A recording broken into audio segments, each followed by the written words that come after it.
아까도 많은 분들이 이거 기각된 거 가지고 이제 이게 뭐냐 이런 얘기를 하는데 기각됐어요. 제가 오늘 머리가 너무 아픈 게요. 네. 아침에 눈 떠갖고서 이 기사 보니까 머리가 멍하더라고요. 네.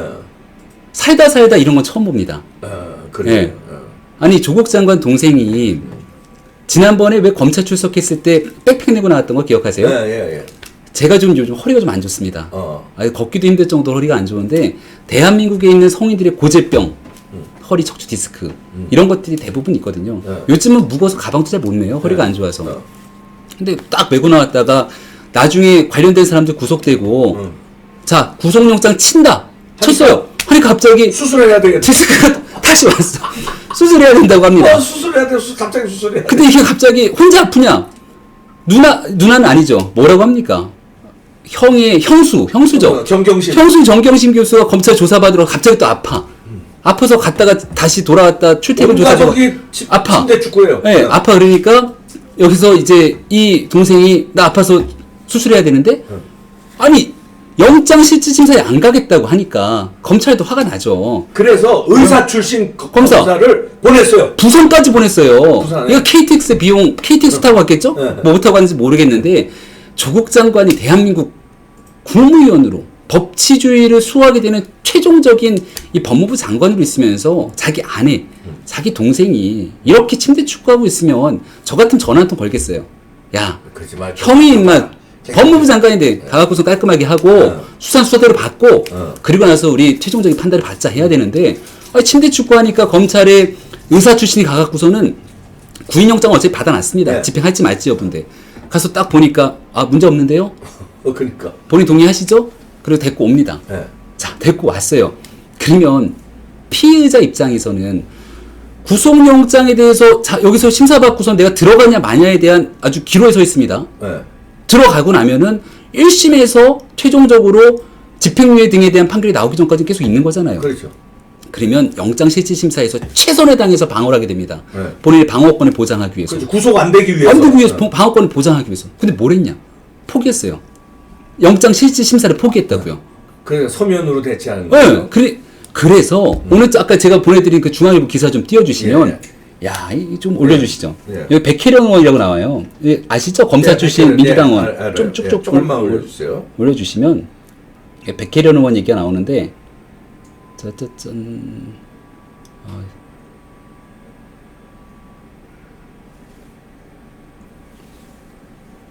백혜련 의원이요? 네네. 여자 의원인데 저 앞쪽에 있는데 이거 찾아주시면 제가 얘기를 할게요. 백혜련 의원이 과거에 있었던 얘기들을 바탕으로 썼는데 2015년도인가 한 2년 동안 서울중앙지검에서 이런 방식으로 피의자가 영장실질심사에서 자기가 심사를 포기했어요. 그랬는데 영장이 기각된 건은 몇 건? 단 한 건도 없었다. 한 건도 없어요? 그러니까 전체 기간이 아니라 백혜련 의원이 딱 요 정도 조사하는데. 찾았어요. 여기. 백혜련 의원이 공개한 자료에 따르면 서울중앙지법이 15에서 17년 3년까지 피의자가 출석하지 않은 구속심사의 경우 100% 구속영장을 발부했다. 이거 어떡할 거예요? 100% 구속영장 발부했는데 이번에는 안 했다. 이번에 기각했다. 3년 동안 100% 했는데 이번 왜 조국 가족만 다 예외가 되죠? 야, 희한하지 않습니까? 조국 가족만 다 예외. 포토라인도 안 써요. 포토라인 1호 수혜자가 조국 가족이고. 피의 사실 공표하지 말라 그러니까 내용을 알 수가 없어요. 그다음에 9시 넘어서 심야조사 하지 말래요. 1호 수혜자가 조국 가족이고. 그래놓고서는 관련된 내용들은 또 유시민의 알릴레오 같은 방송에서 일방적으로 편집해서 방송에서 내보내고. 국민들 입장에서는 속 터지죠. 이거 하나 더 띄워줘야 돼, 아까. 그래서 그 기사, 영장이 기각되는 여러 가지 사유들이 존재하는데 건강에 관한 문제들도 있다는 거예요. 뭐 여기 보면 이거 하나하나 다 명문입니다. 잠깐만요. 하나씩 보세요. 구속심사 출석을 포기했다는 걸 방어권을 포기했다는 의사를 보였다. 구속심사 포기한 피의자 영장 기각된 경우 본 적 없다. 허리디스크 수술을 이유로 심사를 피하려 한 것은 이게 중요합니다. 구속을 회피하려면 잔꾀를 보일 가능성이 커. 재판부에는 부정적인 인상을 넘길 수 있다. 그러면 그러니까 당연히 구속영장 딴짓을 할 수가 있으니까 구속영장 발부하는 건데 이 결정은 좀 의외라는 생각이 든다. 두 번째, 자, 요 앞 얘기가 나오는데요.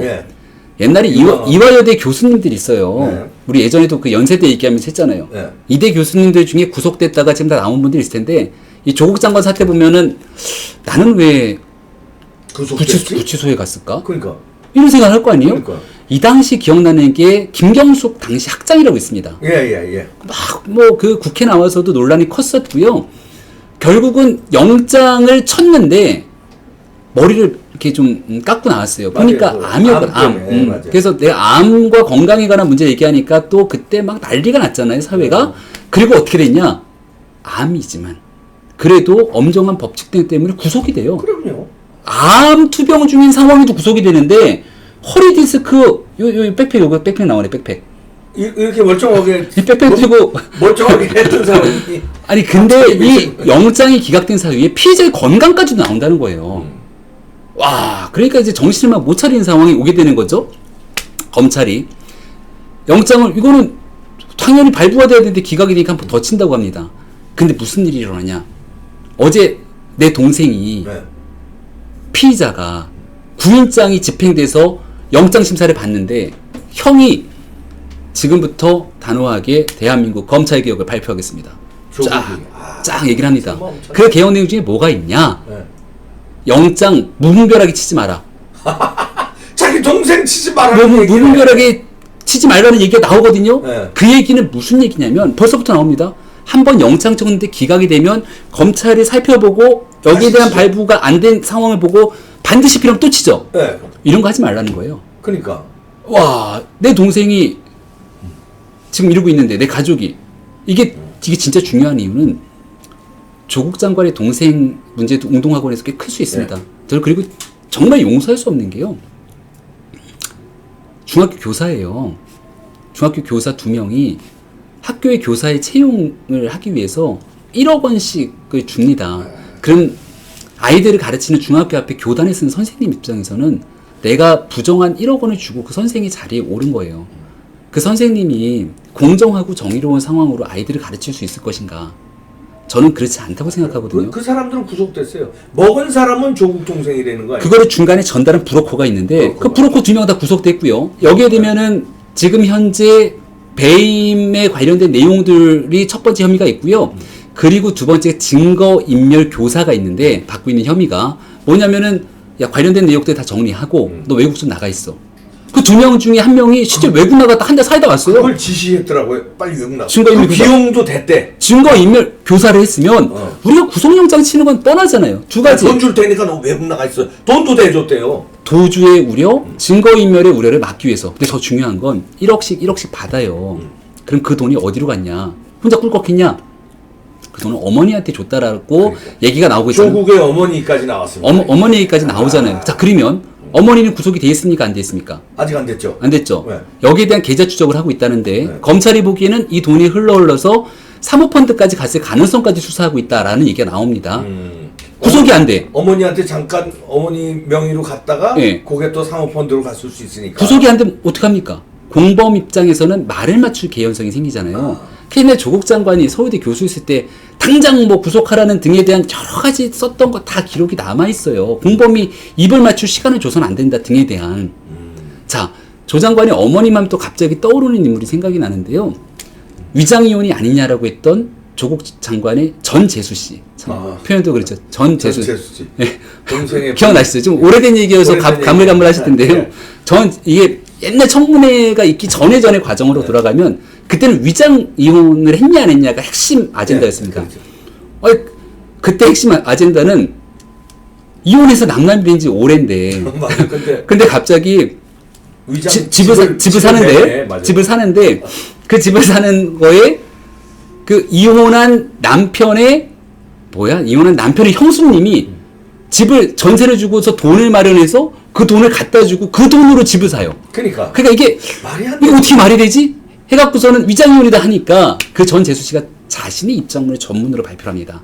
그 내용들을 보게 되면 눈물을 막 앞을 가리게 만들면서 어머님 얘기를 해요. 이혼한 남편의 어머님이 얘야 아이를 키우고 있는 상황에서 나는 됐으니 이 집은 네가 하고 나는 나중에 그때까지 살 수만 있게 좀 좋겠다. 그러니까, 아이를 키우고 이 얘기를 하잖아요. 제가 이 얘기를 왜 하겠습니까? 조 장관 부인인 정경심 교수의 아파트의 전세금이라고는 수억 원의 돈이 전제 수시로 그냥 간 게 아니라 누구의 의지로? 어머니 의지로 갔다는 겁니다. 그렇죠. 그러면은 수억 원이라는 돈은 적은 돈이 아니거든요. 그렇죠. 아니 제가 위에 형 하나가 있는데 형이 아무리 경제적으로 어렵다고 아유, 얘야 아유. 아들아 한 5천만 원만 빼갖고 와라. 저 마누라한테 큰일 납니다 진짜. 그게 불가능한 일이고 5천만 원도 단돈 100만 원도 이건 아이, 그럼요. 빼기가 쉽지가 않잖아요. 그 정도의 돈에 대한 관계들이 오갔던 상황인데 공교롭게 운동학원에 다 같이 연루가 돼 있는 과정이고 이 돈을 교사 채용에 대한 비밀로 받았을 때 엄마한테 가고 그때 이사가 누굽니까? 운동학원에 정경심이죠. 정경심 교수가 이사죠. 이런 상황들이 일련에 맞물려 있고 자 운동학원 얘기 이거로 마무리 짓겠습니다. 조국 장관이 예. 청문회에서 운동학원 논란이 커지니까 뭐라 그랬습니까? 사회에 환원하겠다. 누구의 의지로? 조 장관의 의지와 가족들과 상의할 사학은 재단법인이고요. 학교법인인 과정 속에서 개인이 그렇게 사회에 환원하고 할 수가 없어요. 아니, 그리고 돈도 안 돼. 이사회의 의결을 거쳐서 정당한 절차가 있는데 장관 후보자가 나와서 사회 환원하겠다고 얘기를 합니다. 그 이유인 그러한 얘기를 한다는 것은 얼마든지 이 학교 운동학원을 환원하고 말지에 대한 결정력을 적어도 조국 장관 혹은 어머니가 결정할 수 있는 과정이라는 거고 이 모든 일들은 가족의 공동체로서 이루어지고 있는데 그 공동체의 일원 중에 하나가 돈을 받았어요. 그 돈이 엄마한테 갔대요.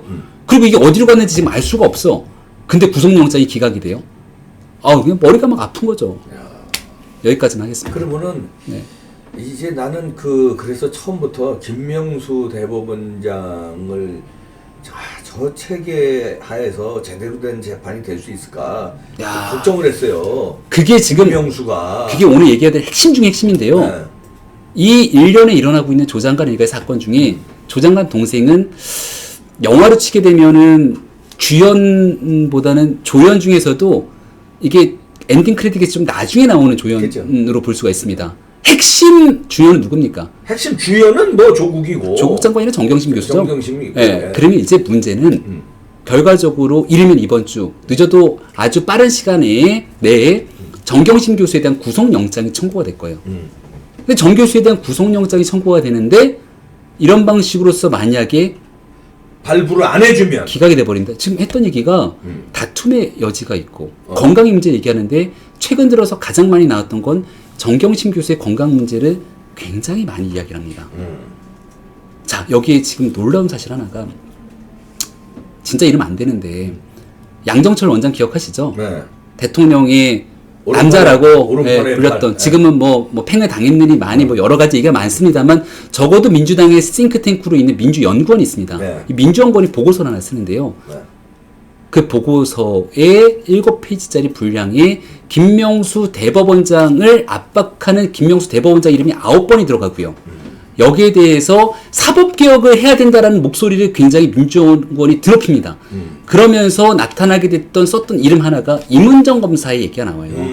임은정 검사. 예. 뭐 때때마다 나오는 임은정 검사 다 기억하실 겁니다. 그러면서 조국 수사에 영장을 남발했다. 라고 압박을 하게 되는데 이거 보기엔 뭐 별의별 얘기들이 많아요. 보고서 제목 한번 볼까요? 예. 검찰 법원개혁 함께 추진할 제2사법개혁 추진위원회 구성 논의입니다. 그래서 이거 조금만 올려보시면 이게 중요합니다. 예. 법원 개혁이 필요한 첫 번째 이유가 뭐냐? 민주원거리 보고서입니다. 조국 법무부 장관 가족 수사 때문에 그렇다는 거예요. 그래서 조 장관 가족 수사 과정은 검찰뿐 아니라 검찰만 남발한 게 아니라 법원도 영장을 남발했다. 그래서 법원이 검찰의 먼지털이식 수사를 뒷받침해줬다라고 압박을 하는 거죠. 너희들 이제 서초동에서 모이는 수많은 목소리가 검찰개혁 외쳤는데 다음은 서초동 법원 너네야. 이런 메시지를 내고 있는 거잖아요. 영장 발부하지 마. 이런 압박이죠. 영장 문재인의 발부, 오른팔이. 영장 발부를 남발하고 있다 그러잖아요. 그러니까. 남발은 무슨 남발입니까? 꼭 필요한 사건들에 대해서 영장을 한정적으로 치다 보니까 자택 압수수색 나가서도 이거 안 돼요. 그러니까 다시 가서 영장 받아오고 막 이런 일들이 벌어지고 있는데 아직까지 지금 현재 증거를 인멸했다라고 하는 의혹을 받고 있는 정 교수의 노트북조차 검찰이 확보하지 못하고 있는 상황인데 자, 이 정도 상황이 오니까 저는 사법부가 좀 압박을 느낄 거다라는 생각을 지울 수가 없는 게요. 우리 선배님 같이 심지가 굵으신 분들 같은 경우는 그런 상관없이 땅땅땅 하겠지만 사람은 누구나 여러 가지 정치적 압박 속에서 흔들릴 수밖에 없는 동물이라고 저는 생각을 합니다. 근데 법원에서 사법농단 사건으로 이 정부 들어서 현직 판사들이 얼마나 정치적인 이 논란 속에 휘둘렸습니까? 자, 김경수 지사의 드루킹 사건 속에서 김경수 지사 1심에서 전격 구속시킨 판사 성창호 부장판사가 있습니다. 그렇죠. 예. 성창호 부장판사가 어떻게 됐습니까? 사법농단 사건으로 연루시켜서 기소가 돼버립니다. 예. 이것과 연관이 없다고 하지만 민주당의 대변인부터 시작해서 정치인들 의원들이 나서갖고 성창호 판사를 비판하기 시작했어요. 살아있는 정치 권력에 가장 가까운 김경수 씨가 구속하고 났더니만 심지 있게 판결을 했던 그 판사가 오히려 기소가 되는 상황들을 사법부에 있는 많은 판사들이 봤을 겁니다. 검찰에서 윤석열 검찰총장 야 검찰개혁의 적임자다라고 대통령이 임명했는데 2달 만에 윤석열 총장 문제가 있네라고 광장이 들불처럼 나서는 모습을 대한민국 사법부 판사가 왜 안 받겠습니까? 지난번에 조국 법무부 장관 자택에 가서 압수수색했다고 거기 검사 이 사람도 아닌 사람 해갖고서는 막 인신공격하는 거를 봤다면은 이제 정경심 교수에 대한 구속영장 실질심사가 있을 때에 그 영장 전담 판사가 네. 얼마나 압박을 받을 건지 그래서 저는 조국 장관 일가 혹은 민주당이 가지고 있는 마지막 최종 비밀병기가 바로 사법부 압박이 아니느냐라는 아하. 생각이 치울 수가 없습니다. 아니 근데 우리 저 댓글에 속보를 지금 알려주시는데 네. 속보가 윤석열 검찰에 뭐가 떴나요? 네, 뭐가 있나요? 한번 속보를 확인해 봐야 되겠는데요. 저도 한번 보겠습니다. 네. 조국에 대한 속보가 안 나오는데 윤석열에 관해서 속보가 근데 우리 저 댓글로 잘못 가르쳐 주나? 네, 아직까지는 뭐가 분탕질을 하고 계시는 분들이 있네요. 예. 이게 저희 방송을 또 이렇게 영세 말씀하시는 도중에 연세안님, 안연세님이 힘냅시다 하고 슈퍼챗 쏴주셔서 고맙습니다. 감사합니다. 아이고 고맙습니다. 야 이게 그렇게 이거 분탕질을 하시는 분이 또 여기도 와서 희망사항으로 누가 분탕질을 하셨는데 저는 깜짝 놀랐습니다. 윤석열 뭐 조국 구속 뭐 이런 얘기가 누가 써주셔서 근데 그냥 분탕질이었습니다. 네. 희망사항이죠. 그렇게 좀 했으면 좋겠다 진짜. 그렇게 네. 민주연구원장이 가벼운 사람이 아니거든요. 양정철이가 이 굉장한 힘을 가진 사람인데 문재인의 오른팔 왼팔이기 때문에 그런데 이제 사법부까지 압박해서 조국에 대한 이제 판결이라든지 구속영장 발부를 대놓고 이제 하지 말아라 하고 압박을 하고 있는 이런 세태까지 왔습니다. 네. 그래서 마지막 한 말씀 더 네, 드리면 말씀하세요. 사법농단의 정의를 좀 다시 내렸으면 좋겠습니다. 네. 사법농단 양승태 전 대법원장 끌어들이지 마시고요. 사법농단이라고 하는 건 대한민국 상권 분립을 위배하는 겁니다.